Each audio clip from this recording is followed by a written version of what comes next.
Hello, and welcome to the Street Crime America's YouTube channel. Please don't forget to like, share, comment, and subscribe. Today, we look at the life of a notorious American criminal who will never be forgotten about in the American criminal underworld, Alphonse Gabriel Capone. He was born on January the 17th, 1899, sometimes known by the nickname Scarface, and he was an American gangster and businessman who attained notoriety during the Prohibition era as the co-founder and boss of the Chicago outfit. Mr. Capone's 7-year reign as a crime boss ended when Mr. Capone went to prison at the age of 33. He was born in New York City in 1899 to Italian immigrant parents. He joined the 5 Points gang as a teenager and became a bouncer in organized crime premises such as brothels. In Mr. Capone's early 20s, he moved to Chicago and became a bodyguard and trusted friend for Johnny Torrio, head of a criminal crime syndicate that illegally supplied alcohol and the forerunner of the outfit. He was also politically protected through the Unione Siciliana. A conflict with the North Side gang was instrumental in Mr. Capone's rise and fall. Mr. Torrio went into retirement after the North Side gunman almost killed him, handing control to Mr. Capone. He expanded the bootlegging business through increasingly violent means, but Mr. Capone's mutually profitable relationships with Mayor William Hale Thompson and the city's police meant that he seemed safe from law enforcement. He apparently reveled in attention such as the cheers from spectators when Mr. Capone appeared at ball games. He made donations to various charities and was viewed by many as a modern-day Robin Hood. However, the St. Valentine's Day massacre, in which 7 gang rivals were murdered in broad daylight, damaged the public image of Chicago and Mr. Capone. The federal authorities became intent on jailing Mr. Capone and charged him with 22 counts of tax evasion. He was convicted of 5 counts in 1931. During a highly publicized case, the judge admitted as evidence Mr. Capone's admissions of his income and unpaid taxes, made during prior and ultimately aborted negotiations to pay the government taxes that he owed. Mr. Capone was convicted and sentenced to 11 years in federal prison. After conviction, he replaced his defense team with experts in tax law, and Mr. Capone's grounds for appeal were strengthened by a Supreme Court ruling. But Mr. Capone's appeal ultimately failed. He showed signs of neurosyphilis early in his sentence and became increasingly debilitated before being released after almost 8 years of incarceration. On January 25th, 1947, Mr. Capone died of cardiac arrest after suffering a stroke. Mr. Capone was born in Brooklyn, New York on January 17th, 1899. Mr. Capone's parents were Italian immigrants, Gabriele Capone and Teresa Capone. His father was a barber and his mother was a seamstress, both born in Angri, a small commune outside of Naples in the province of Salerno. Mr. Capone's family had immigrated to the United States in 1893 by ship, first going through Fiume in modern-day Rijeka, Croatia, and a port city in what was then Austria-Hungary's cross. Family settled at 95 Navy Street, in the Navy Yard section of Brooklyn at New York City. Gabriele Capone worked at a nearby barbershop at 29 Park Avenue. When Al was 11, Mr. Capone and his family moved to 38 Garfield Place in Park Slope, Brooklyn. Gabriele and Teresa had 8 other children. Vincenzo, Mr. Capone, who later changed his name to Richard Hart and became a Prohibition agent in Homer, Nebraska. Raphael James Capone, also known as Ralph Bottles Capone, who took charge of his brother's beverage industry. Salvatore Frank Capone, Ermina Capone, who died at the age of 1, Ermino John Capone, Albert Capone, Matthew Capone, and Mafalda Capone. Ralph and Frank worked with Al Capone in his criminal empire. Frank did so until his death on April 1st, 1924. Ralph ran the bottling companies both legally and illegally early on and was also the frontman for the Chicago outfit for some time. Mr. Capone showed promise as a student but had trouble with the rules at Mr. Capone's strict Catholic school. His schooling ended at the age of 14 after he was expelled for hitting a female teacher in the face. He worked at odd jobs around Brooklyn, including a candy store and a bowling alley. From 1916 to 1918, Mr. Capone played semi-professional football. He was influenced by a gangster, Johnny, Mr. Torrio, whom Mr. Capone came to regard as a mentor. Mr. Capone married May Josephine Coughlin at age 19 on December 30th, 1918. May was Irish Catholic and earlier that month had given birth to their son, Albert Francis, or Sonny. Albert lost most of his hearing in his left ear as a child. Mr. Capone was under the age of 21 and his parents had to consent in writing to their marriage. By all accounts, the two had a happy marriage despite Mr. Capone's criminal lifestyle.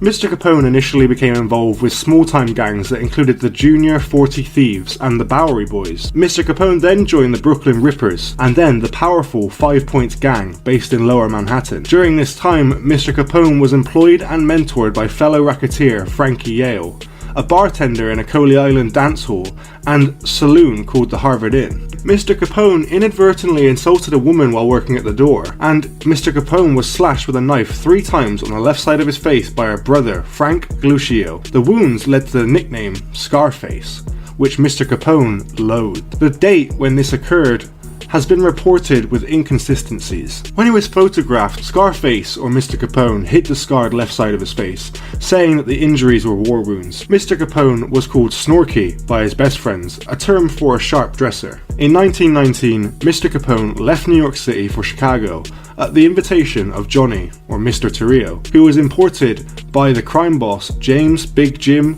Colissimo as an enforcer. Mr. Capone began in Chicago as a bouncer in a brothel, where he contracted syphilis. Timely use of Solvarsan probably could have cured the infection, but Mr. Capone apparently never sought treatment. In 1923, he purchased a small house at 7244 South Prairie Avenue in Park Manor neighborhood in the city's south side for $5,500. According to Chicago Daily Tribune, hijacker Joe Howard was killed on May 7, 1923, after Mr. Howard tried to interfere with Mr. Capone and Mr. Torrio bootlegging their beer. In the early years of the decade, Mr. Howard's name began appearing in newspaper sport pages, where he was described as a boxing promoter. Mr. Torrio took over Mr. Colissimo's crime empire after the latter's murder on May 11, 1920, in which Mr. Capone was suspected of being involved. The smaller North Side gang led by Dean O'Banion came under pressure from the Jenner brothers, who were allied with Mr. Torrio. Mr. O'Banion found that Mr. Torrio was unhelpful with the encroachment of the Jenners into the North Side, despite Mr. Torrio's pretensions to be a settler of disputes. In a fateful step, Mr. Torrio arranged the murder of Mr. O'Banion at his flower shop on the November 10th, 1924. This placed Jaime Weiss at the head of the gang, backed by Vincent Drucci and Bugs Moran. Mr. Weiss had been a close friend of Mr. O'Banion, and the Northsiders made it a priority to get revenge on Mr. O'Banion's killers. Al Capone was a frequent visitor to Rye Mabee in Montego, Tennessee, when Mr. Capone was traveling between Chicago and his Florida estate in Miami. During Prohibition in the United States, Mr. Capone was involved with bootleggers in Canada, who helped Mr. Capone smuggle liquor into the US. When he was asked if he knew Rocco Perry, billed as Canada's king of the bootleggers, Mr. Capone replied, "Why, I don't even know which street Canada's on." Other sources, however, claim that Mr. Capone had certainly visited Canada, where he maintained some hideaways, but the Royal Canadian Mounted Police states that there is no evidence that he ever set foot on Canadian soil. In January 1925, Mr. Capone was ambushed, leaving him shaken but unhurt. 12 days later, Mr. Torrio was returning from a shopping trip when he was shot several times. After recovering, Mr. Torrio effectively resigned and handed control to Mr. Capone, aged 26, who became the new boss of an organization that took in illegal breweries and a transportation network that reached to Canada, with political and law enforcement protection. In turn, Mr. Capone was able to use more violence to increase the revenue. He often enlisted the help of local members of the black community to work in his operations. Jazz musicians Milt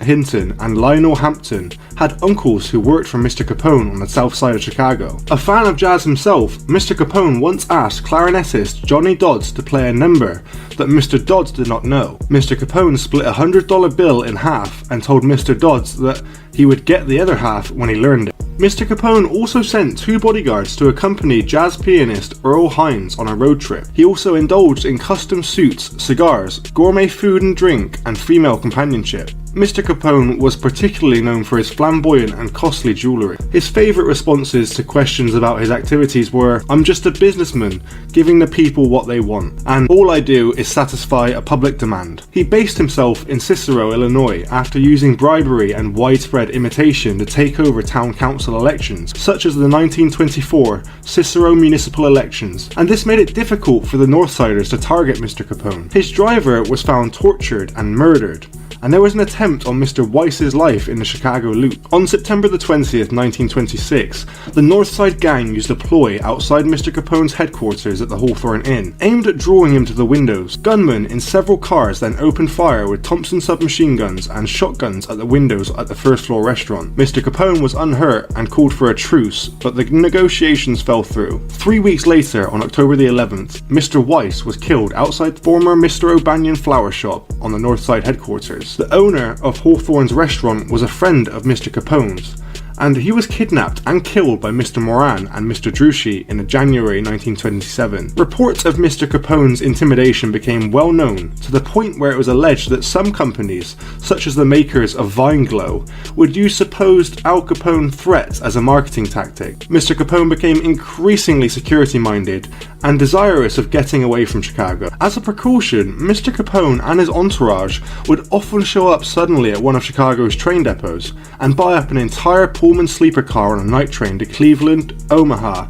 Kansas City, Little Rock, or Hot Springs, where they would spend a week in luxury hotel suites under assumed names. In 1928, Mr. Capone paid $40,000 to Clarence Bush of the Anheuser-Busch brewing family for a 10,000 square foot home at 93 Palm Avenue on Palm Island, Florida, in Biscayne Bay between Miami and Miami Beach. In November 1925, Antonio Lombardo was head of the Union Siciliana, a Sicilian-American benevolent society that had been corrupted by gangsters. An infuriated Joe Aelio, who had wanted the position himself, believed that Mr. Capone was responsible for Mr. Lombardo's ascension, and that Mr. Capone resented the non-Sicilians' attempts to manipulate affairs within the Union. Mr. Aiello then allied himself with several other Capone enemies, including Jack Zuta, who ran Vice and gambling houses together. Mr. Aiello plotted to eliminate both Mr. Lombardo and Mr. Capone, and starting in the spring of 1927, made several attempts to assassinate Mr. Capone. Mr. Aiello offered money to the chef of Joseph Diamond Joe Esposito's Bella Napoli Cafe, Mr. Capone's favourite restaurant, to pit prussic acid in Mr. Capone and Mr. Lombardo's soup. Reports indicated that Mr. Aiello offered between $10,000 and $35,000. Instead, the chef exposed the plot to kill Mr. Capone, who responded by dispatching men to destroy one of Mr. Aiello's stores on the West Division Street with machine gun fire. More than 200 bullets were fired into the Aiello Brothers bakery on May 28, 1927. Wounding Joe's brother Antonio. During the summer and autumn of 1927, a number of hitmen Mr. Aiello hired to kill Mr. Capone were themselves killed. Among them were Anthony Russo and Vincent Spisuza, each of whom had been offered $25,000 by Mr. Aiello to kill Mr. Capone and Mr. Lombardo. Mr. Aiello eventually offered $50,000 reward to anyone who eliminated Mr. Capone. At least 10 gunmen tried to collect on Mr. Aiello's bounty, but ended up dead. Mr. Capone's ally, Ralph Sheldon, attempted to kill both Mr. Capone and Mr. Lombardo for Mr. Aiello's reward, but Mr. Capone's henchman Frank Nitti's intelligence network learned of the transaction and had Mr. Sheldon shot in front of a West Side hotel, although Mr. Sheldon did not die. In November 1927, Mr. Aiello organised machine gun ambushes across from Mr. Lombardo's home, and a cigar store frequented by Mr. Capone. But those plans were foiled after an anonymous tip led police to raid several addresses and arrest Milwaukee gunman Angelo Lamantillo and 4 other Mr. Aiello gunmen. After the police discovered receipts for the apartments in Lamantillo's pockets, he confessed that Aiello had hired him to kill Mr. Capone and Mr. Lombardo, leading the police to arrest Aiello himself and bring him to the South Clark Street police station. Upon learning of the arrest, Mr. Capone dispatched nearly 24 gunmen to stand guard outside the station and await Mr. Aiello's release. The men made no attempt to conceal their purpose there, and reporters and photographers rushed to the scene to observe Mr. Aiello's expected execution. The protagonists of Chicago's politics had long been associated with questionable methods, and even newspaper circulation wars. But the need for bootleggers to have protection in City Hall introduced a far more serious level of violence and graft. Mr. Capone is generally seen as having an appreciable effect in bringing about the victories of the Republican William Hale Thompson, especially in the 1927 mayoral race when Mr. Thompson campaigned for a wide open town, at one time hinting that he'd reopen illegal saloons. Such a proclamation helped Mr. Thompson's campaign gain the support of Mr. Capone, and Mr. Thompson allegedly accepted a contribution of $250,000 from the gangster. In the 1927 mayoral race, Mr. Thompson beat William Emmett Dever by a relatively slim margin. Mr. Thompson's powerful Cook County political machine had drawn on the often parochial Italian community, But this was in tension with Mr. Thompson's highly successful courting of African Americans. Another politician, Joe Esposito, became a political rival of Mr. Capone, and on March 21st, 1928, Mr. Esposito was killed in a drive-by shooting in front of his house. Mr. Capone continued to back Mr. Thompson. Voting booths were targeted by Mr. Capone's bomber, James Belcastro, in the wards where Mr. Thompson's opponents were thought to have support. On the polling day of April 10th, 1928, in the so-called Pineapple Primary, causing the deaths of at least 15 people, Mr. Belcastro was accused of the murder of lawyer Octavius Granaday, an African American who challenged Mr. Thompson's candidate for the African American vote, and was chased through the streets on polling day by cars of gunmen before being shot dead. An indication of the attitude of local law enforcement towards Mr. Capone's organization came in 1931 when Mr. Belcastro was wounded in a shooting. Police suggested to skeptical journalists that Mr. Belcastro was an independent operator. A 1929 report by the New York Times connected Mr. Capone to the 1926 murder of Assistant State Attorney William H. Mr. McSwiggan, the 1928 murders of Chief Investigator Ben Newmark, and the former mentor Frankie Hale. Mr. Capone was widely assumed to have been responsible for ordering the 1929 St. Valentine's Day massacre. Despite him being at his Florida home at the time of the massacre was an attempt to eliminate Bugs Moran, head of the Northside Gang, and the motivation for the plan may have been the fact that some expensive whiskey illegally imported from Canada via the Detroit River had been hijacked whilst it was being transported to Cook County, Illinois. Mr. Moran's secession had come about because his similarly aggressive predecessors, Mr. Weiss and Vincent Drucci, had been killed in the violence that followed the murder of the original leader, Dean O'Banion. To monitor their targets' habits and movements, Mr. Capone's men rented an apartment across from the trucking warehouse and garage at 2122 North Clark Street, which served as Mr. Moran's headquarters. On the morning of Thursday, February the 14th, 1929, Mr. Capone's lookouts signalled 4 gunmen disguised as police officers to initiate a police raid. The faux police lined the 7 victims along a wall and signalled for accomplices armed with machine guns and shotguns. Within days, Mr. Capone received a summons to testify before a Chicago grand jury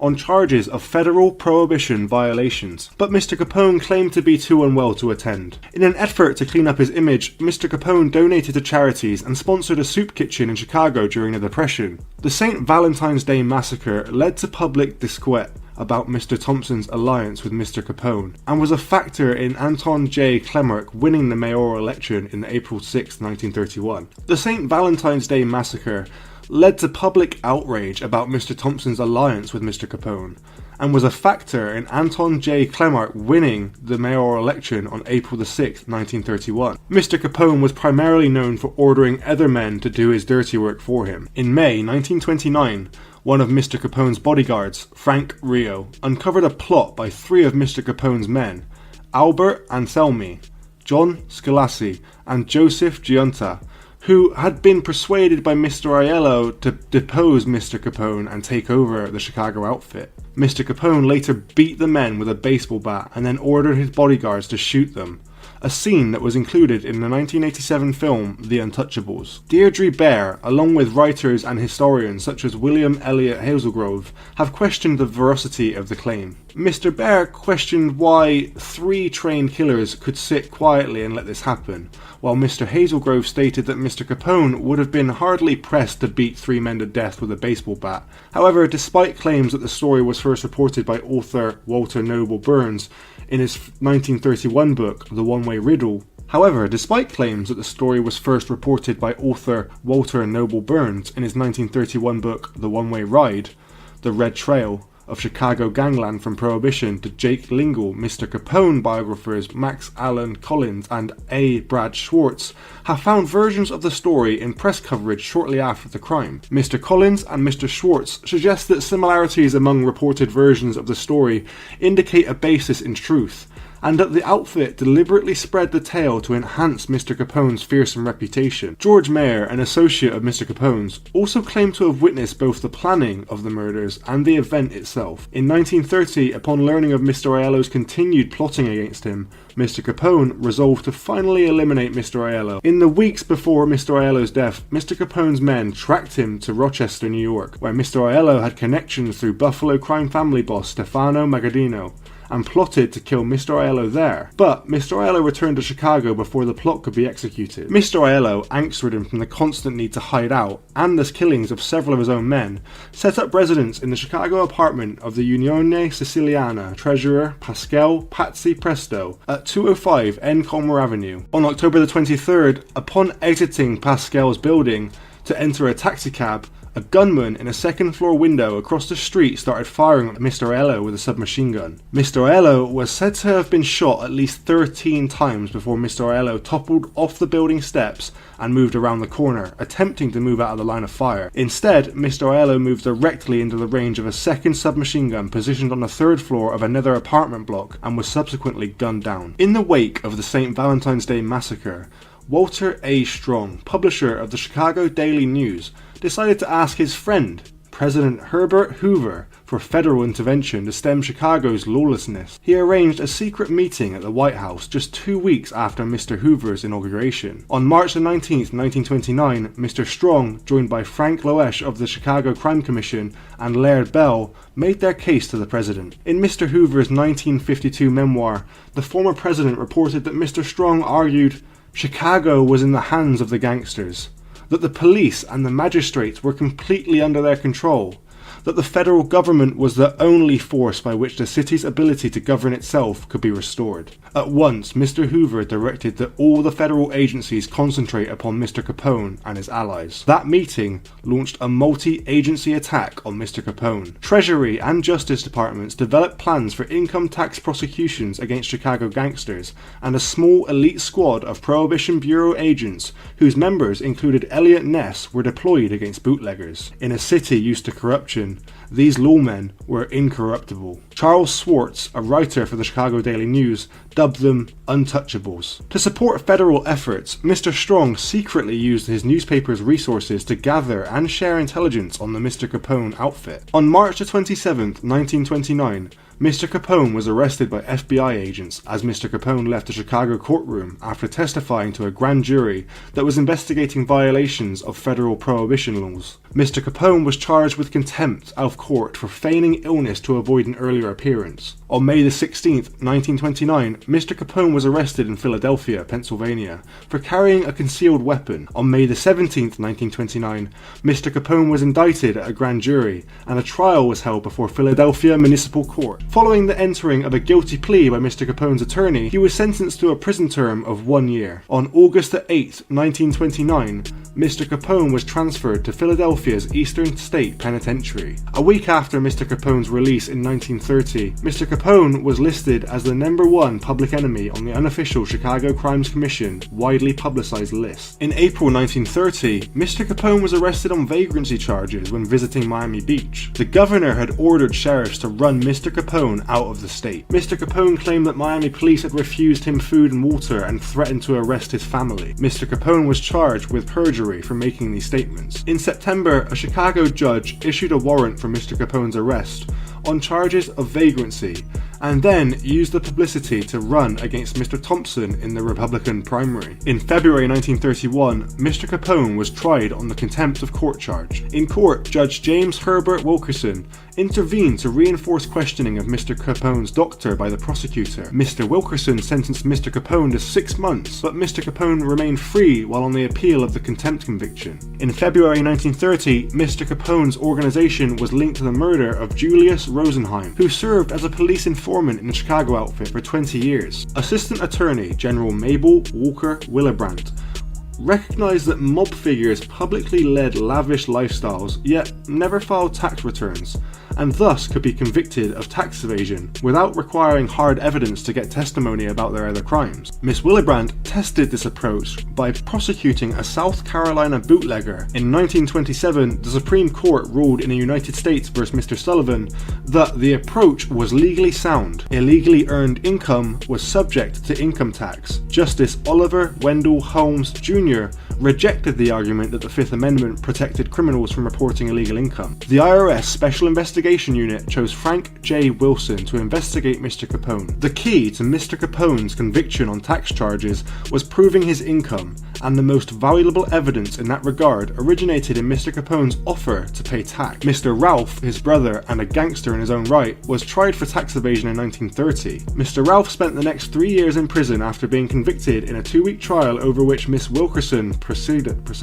Mr. Capone ordered his lawyer to regularize his tax position. Crucially, during the ultimately abortive negotiations that followed, Mr. Capone's lawyer stated the income that Mr. Capone was willing to pay tax on for various years, admitting income of $100,000 for 1928 and 1929, for instance. Hence, without any investigation, the government had been given a letter from a lawyer acting for Mr. Capone, conceding Mr. Capone's large taxable income for certain years. On March 13, 1931, Mr. Capone was charged with income tax evasion for 1924 in a secret grand jury. On June 5, 1931, Mr. Capone was indicted by a federal grand jury on 22 counts of income tax evasion from 1925 through to 1929. Mr. Capone was released on $50,000 bail. A week later, Elliot Ness and his team of untouchables inflicted major financial damage on Mr. Capone's operations and led to Mr. Capone's indictment of 5,000 violations of the Volstead Act. On June 16, 1931, at the Chicago Federal Building in the courtrooms of Miss Wilkerson,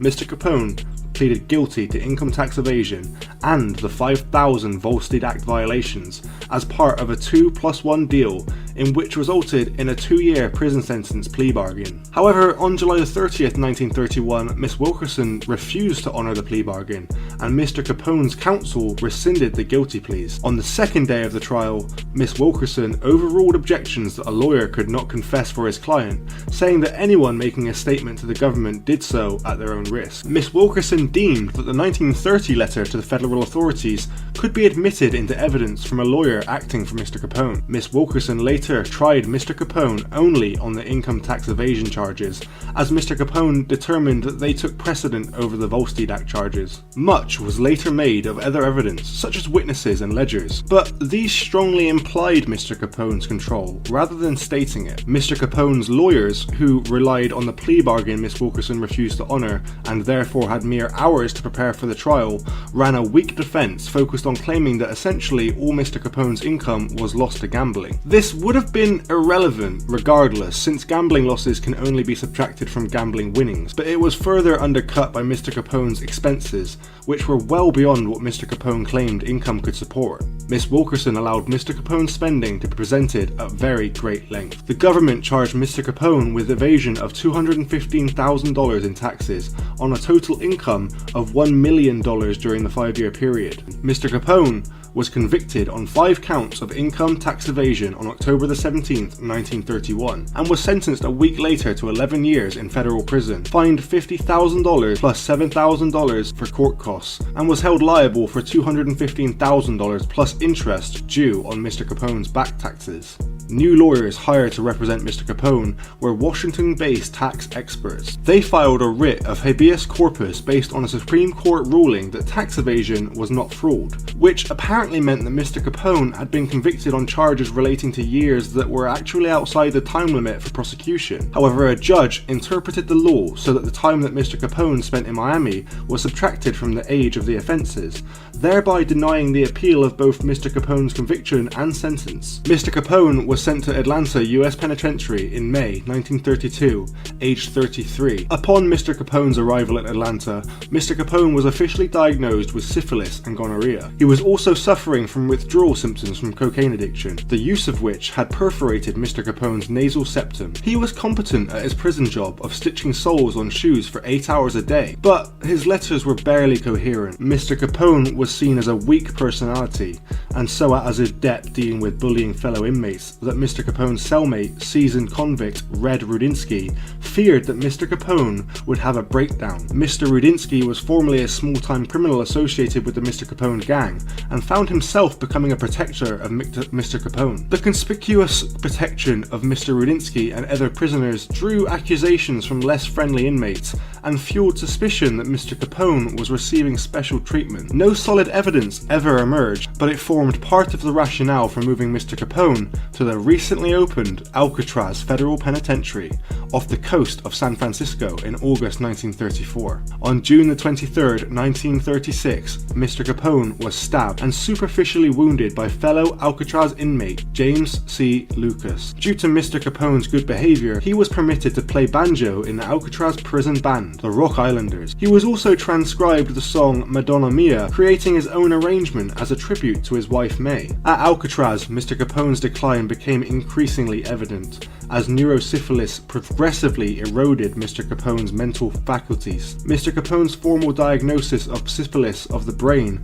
was made in February 1938. He spent the last year of his Alcatraz sentence in the hospital section. He was paroled on November the 16th, 1939, after his wife May appealed to the court based on Mr. Capone's reduced mental capabilities. The main effect of Mr. Capone's conviction was that Mr. Capone ceased to be boss immediately on his imprisonment. But those involved in the jailing of Mr. Capone portrayed it as considerably undermining the city's organised crime syndicate. Mr. Capone's underboss, Frank Nitti, took over as boss of the outfit after Mr. Nitti was released from prison in March 1932, having also been convicted of tax evasion charges. Far from being smashed, the outfit continued without being troubled by the Chicago police, but at a lower level and without the open violence that had marked Mr. Capone's rule. Organised crime in the city had a lower profile once Prohibition was repealed. Already wary of attention after seeing Mr. Capone's notoriety bring him down, to the extent that there is a lack of consensus among writers about who was actually in control and who was a figurehead or front boss. Prostitution, labour union racketeering, and gambling became moneymakers for organised crime in the city without incurring serious investigation. In the late 1950s, FBI agents discovered an organisation led by Mr. Capone's former lieutenants reigning supreme over the Chicago underworld. Some historians have speculated that Mr. Capone ordered the 1939 murder of Edward J. O'Hare a week before Mr. Capone's release for helping federal prosecutors convict Mr. Capone of tax evasion. Though there are other theories for Mr. O'Hare's death. Due to Mr. Capone's failing health, he was released from prison on November the 16th, 1939, and referred to the Johns Hopkins Hospital in Baltimore for the treatment of paresis, which was caused by late-stage syphilis. Mr. Hopkins refused to admit Mr. Capone on his reputation alone, but Union Memorial Hospital accepted him. Mr. Capone was grateful for the compassionate care that he received and donated 2 Japanese weeping cherry trees to Union Memorial Hospital in 1939. A very sickly Mr. Capone left Baltimore on March the 20th, 1940, after a few weeks of inpatient and outpatient care for Palm Island, Florida. In 1942, after mass production of penicillin was started in the United States, Mr. Capone was one of the first American patients treated by the new drug. Though it was too late for Mr. Capone to reverse the damage to his brain, it did slow down the progression of the disease. In 1946, Mr. Capone's physician and a Baltimore psychiatrist examined him and concluded that he had the mentality of a 12-year-old child. He spent the last years of his life at his mansion in Palm Island, Florida, spending time with his wife and grandchildren. On January the 21st, 1947, Mr. Capone had a stroke. He regained consciousness and started to improve, but contracted bronchopneumonia. He suffered a cardiac arrest on January the 22nd, and on January the 25th, surrounded by his family in his home, Mr. Capone died after his heart failed as a result of apoplexy. Mr. Capone had his body transported back to Chicago a week later and a private funeral was held. He was originally buried at Mount Olivet Cemetery in Chicago. In 1950, his remains, along with those of his father Gabriel and his brother Salvatore, were moved to Mount Carmel Cemetery in Hillside, Illinois. Mr. Capone is one of the most notorious American gangsters of the 20th century and has been the major subject of numerous articles, books, and films, particularly from 1925 to 1929. Shortly after Mr. Capone relocated to Chicago, he enjoyed status as the most notorious mobster in the country. He cultivated a certain image of himself in the media that made him a subject of fascination. His personality and character have been used in fiction as a model for crime lords and criminal masterminds ever since his death. The stereotypical image of a mobster wearing a pinstripe suit and tilted fedora are based on photos of Mr. Capone. His accent, mannerisms, facial construction, physical stature, and parodies of his name have been used for numerous gangsters in comics, movies, music, and literature. So, what are your thoughts on the crimes committed by Alphonse Al Capone? One question I have, what do you think about why he didn't seek treatment for syphilis? Please let us know what you think in the comments below. Thanks for joining us, and until next time, stay safe.